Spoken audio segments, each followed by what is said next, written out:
Since the beginning of the 20th century, immediately after establishing the Nagorno-Karabakh Autonomous Oblast back in 1923, an aimed policy was pursued by Armenians and their supporters in the South Caucasus, targeted to unification of the oblast with the Armenian SSSR, and all at the expense of Azerbaijani lands. The process was accompanied by separatism run against the Azerbaijani state, deportation and genocide against the indigenous Turkish Muslim population, which continued in various forms and ways up until the end of 1980s. When Mikhail Gorbachev came to power in the mid-1980s, Armenian separatism raised its head with a new pace. With support of USSR leadership, the national hatred began to spread and increase. As a result of the anti-Azerbaijani policy of the USSR leadership, the conflict escalated. At the end of 1991,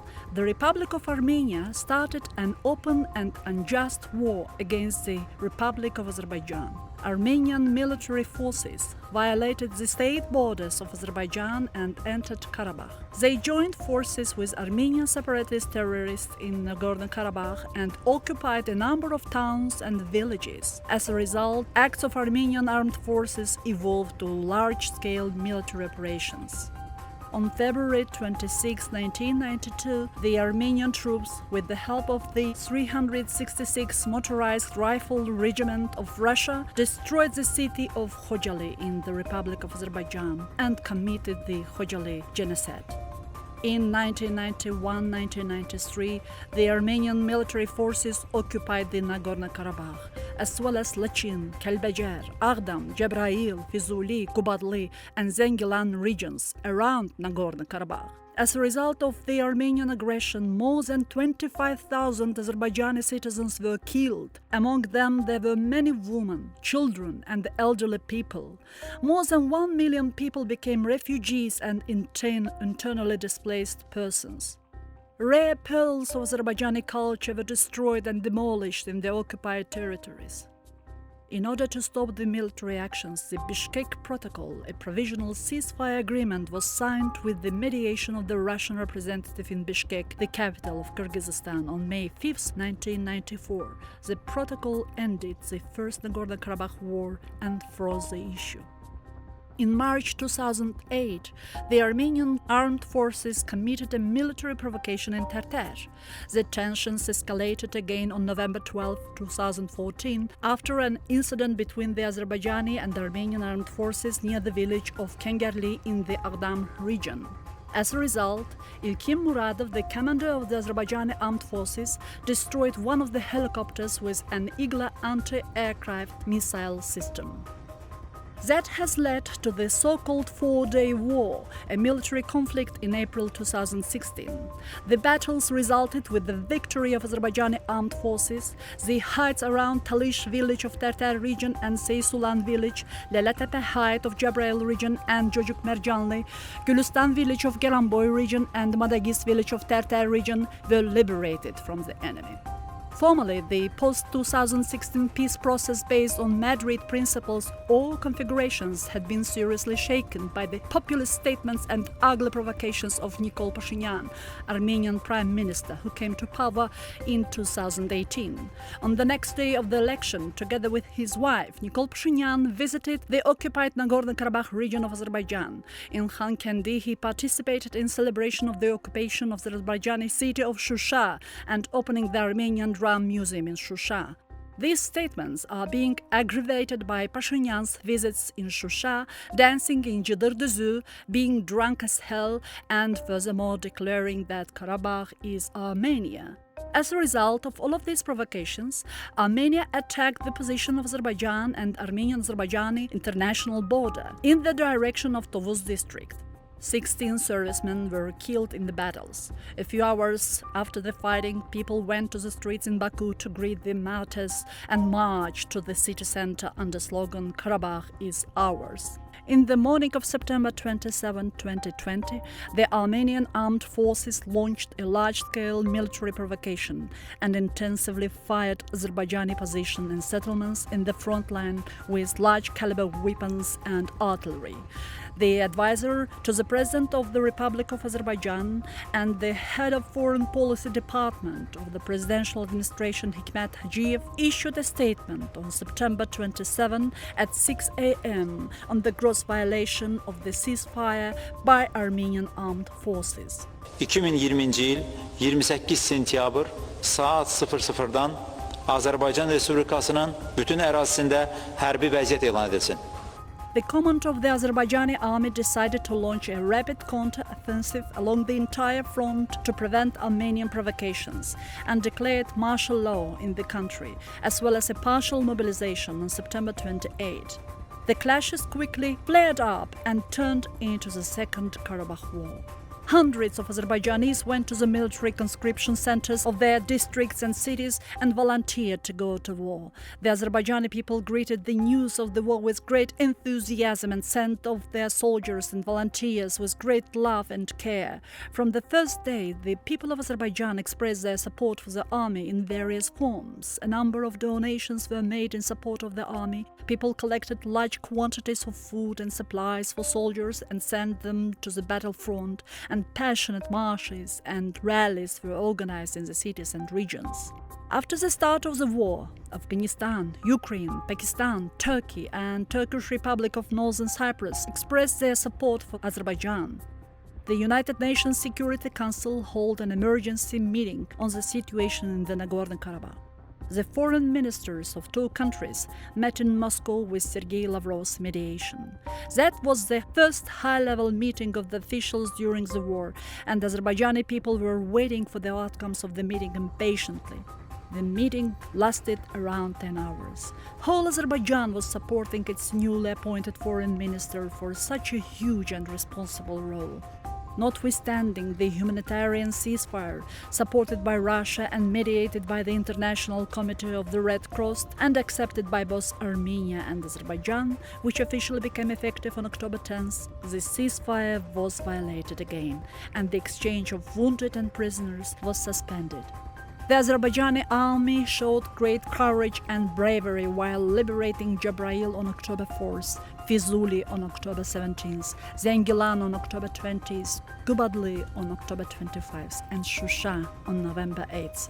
As a result of the successful counteroffensive launched by Azerbaijan army in Karabakh on September 27th, 5 cities, 4 settlements, and 286 villages were liberated from occupation by November 9th. Jabrail city and 90 villages, Fizuli city and 53 villages, Zengilan city and its Minjivan, Erband, Bartas settlements and 52 villages, Hadrut settlement and 35 villages of Khojavand region, 3 villages of Terter region, Gubadli city and its 41 villages, 9 villages of Khojali region, Shusha city, 3 villages of Lachin region, as well as strategic heights in the direction of Aghdara and Mrovdagh, Bartas, Sghirt, Shukuratas heights of Zengilan, and 5 more unnamed heights were liberated. During the war, Armenia's bombing acts of Ganja in October shocked the entire Azerbaijani people. The Armenian armed forces unexpectedly hit the heart of Azerbaijan. When you are not expecting more villainous acts than the war itself from your enemy, they are turning on their ugliest face and starting to kill civilians by shelling the city with rockets while people are sleeping. The target was to kill civilians and put panic in the city because there were not any military units to become as military targets. Attacking residential buildings showed the real intention of Armenia. The Armenian armed forces violated the norms and principles of international law by using .U, Scud ballistic missiles, deliberately targeting the civilian population of Ganja and firing at settlements with heavy artillery. As a result, 26 people, including children, women, were killed and 128 people were injured. The rocket attack severely damaged the households, homes, vehicles. Although Armenia was aiming to create panic and chaos in the country by intimidating the people of Ganja, the local communities did not leave the city and remained with a strong will. They courageously faced this situation by accepting the outcomes of the war against an enemy who doesn't respect the rule of war. Moreover, This kind of inglorious acts by Armenia only strengthened the will of the people, their determination to keep fighting under any condition, not to give up and never allow them to enjoy the chaos in the city. Internationally, the attacks were condemned by Turkey and called a war crime. The ambassadors of Qatar, Switzerland, Malaysia and Britain to Azerbaijan expressed their regret and condolences of the third attack. The European Union condemned the attack called by United Nations Secretary-General Antonio Guterres unacceptable. Moreover, the Armenian armed forces launched the Smerch missile attacks in the village of Garayusifli in Berda region and in the city of Berda. As a result of the attacks, 27 people were killed and more than 70 were injured. The enemy launched a dirty game by targeting civilians and cities, which are far away from the military escalated areas. These acts were harshly slammed by the President Aliyev in his speeches, and he called to stop these acts by respecting the international law.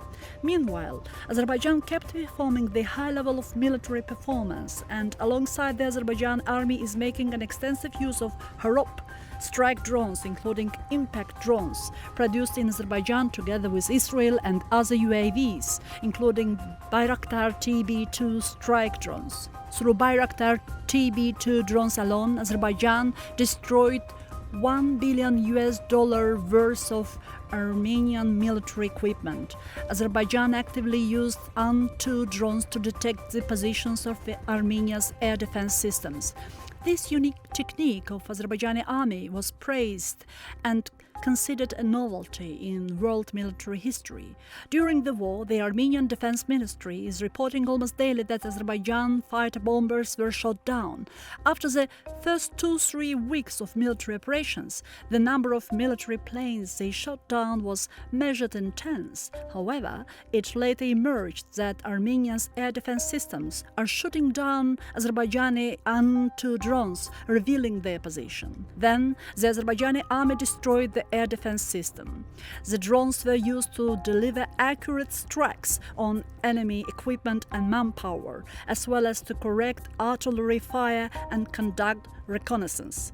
The Azerbaijan army used drones for various purposes. Some of them were direct live artillery fire, UAVs were coming, and 4 minutes later the artillery was firing accurately at the positions of the Armenians. During the war, along the line of contact on the border between Armenia and Azerbaijan, Armenia was spreading the deliberately invented or altered information and was reinterpreting the existing facts to match their own benefits. As a rule, a huge amount of political fake analytics was published, proving that the enemy is somehow simultaneously cunning and cruel, but at the same time pathetic and weak. False information was appearing throughout the periods of violence at all levels, from amateur performances in social networks to official messages. Often, this could be the entire websites or social media accounts created specifically to spread fake information on behalf of the enemy. As for the fake news, specifically created by the official propaganda machine and spread through social networks, this phenomenon is very famous in Armenia. Fake stories are appearing in such numbers that they are difficult to distinguish from the real military reports.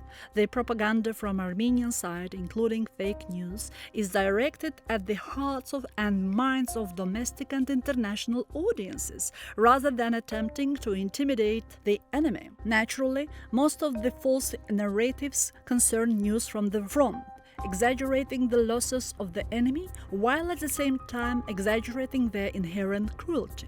Another feature of this period, even unexperienced journalists are included to believe any news about the cruelty and cynicism of Armenians. The Ministry of Defense of the Republic of Armenia published a video of the destruction of Azerbaijani drone, Elbit Hermes 900, on the Armenian-Azerbaijani border. The news was published on July 14, 2020, 2 days after the start of clashes on the border of Azerbaijan and Armenia. That news was picked up by Armenian media, along with a video where the drone allegedly shot down. However, it appeared to the naked eye that the camera was filming a passenger plane. Another fake story is related to the maternity hospital in Khankendi. The news that the Azerbaijani military fire on the Republican maternity hospital in Khankendi at the end of October 2020 is quickly spreading across Armenian social networks. Both reports in the media and comments on social networks are full of indignation at the shelling of the hospital, and they are accompanied by footage of the destroyed building. Yes, all of these photos show that this is a hospital, but you can also notice that it is not inhabited. There is no furniture, no equipment, no other signs of the presence of people. The hospital is indeed fired upon, but it's still not functioning as a maternity hospital, as it is commissioned only at the end of October. Here is a photo of said hospital at the very beginning, 2018. And here is the photo after being hit by a rocket. This news is appearing during the July 2020 escalation of tensions.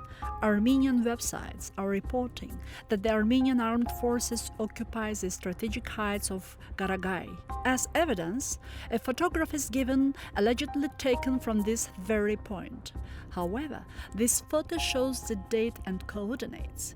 The date shows that the photo is taken in December 2018, and the coordinates indicate that this location is within Armenian territory. One particular fake news incident is exploding throughout the Azerbaijani community. This site, hamamız.com, translated as "We Are All," publish a list of those killed and missing. People start visiting this site, looking for acquaintances, with many even searching for random people or themselves on the lists. It turns out that these lists included all of us, as many citizens find not only their dead relatives, but their very much living friends and even themselves among the casualties. It is not known how effective this particular fake is, but that it is one of the largest is for certain. The most popular Telegram channel that is spreading the fake and false news about Armenian success during the war is the Russian Vorgonzo project, financially supported by Armenian Aran Gabrielyanov and held by Semyon Pegov, who is discrediting himself with various fake breaking news in Hadrut, Jabrail, Shusha. With its photo and video collages, the channel is aiming to spread the false news by keeping motivated the Armenian community as well as trying to demoralize Azerbaijanis. But each time their fake contents are being exposed with the solid proofs, putting Semyon Pegov in a stupid situation in front of his followers. He is becoming the hero of different memes, being joked throughout social networks, and even Armenians are stopping to follow and trust him. Despite any unsuccessful attempts by the Armenians to destabilize Azerbaijan's intentions to liberate the occupied territories, the Azerbaijani military forces are keeping moving forward by liberating villages and towns. Especially, the special forces of Azerbaijan are playing a significant role in deliberating the occupied territories, namely the city of Jabrail and 9 surrounding villages. On November 8th, after liberating Shusha, the heart of Karabakh, the President Aliyev is congratulating the commander of the special forces, Hikmet Mirzayev, on their liberation of Shusha. Many of the tactical victory in the war are being attributed to saboteur groups from the special forces that providing target coordinates from their positions on the ground as well as entering the city and pushing the Armenian army out from the city center. During this war, it was for the first time when Azerbaijan was actively using all of its special forces units. One of the most memorable moments during the war is the video of Khudayar Yusufzadeh, a sergeant of Azerbaijani armed forces and martyr of the Great Patriotic War, videotyping himself with his comrades in arms while reciting the Vatan Yaxshidir, which means Homeland is Good song on the battlefield.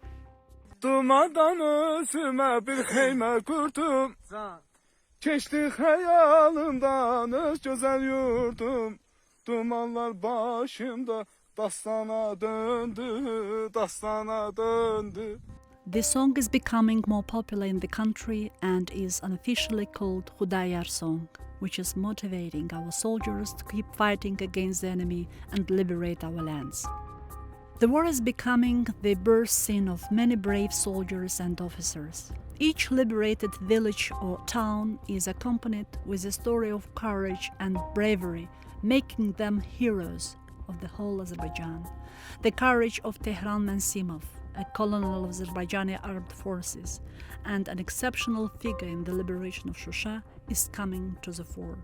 The commanders of the Azerbaijani land forces, Hikmet Hasanov, Maiz Barkhudarov, Mubariz Rzaev, Commander of Special Forces Hikmet Mirzaev, Commander of State Border Service Ilhan Mehdiyev, also are showing the high-level combat leading performance with the officers and soldiers. After being put in hard situation by losing positions in the war, Pashinyan is starting to look for the intermediaries who can help him to sign the agreement with Azerbaijan before letting Azerbaijan to go deeper and demolish the rest of Armenian army. The Armenian military leadership is assuming the massive loss in people and military equipment and forcing Pashinyan to sign the agreement with Azerbaijan as soon as possible. As a result, he is approaching Vladimir Putin to help with this after the liberation of Shusha on November 8th.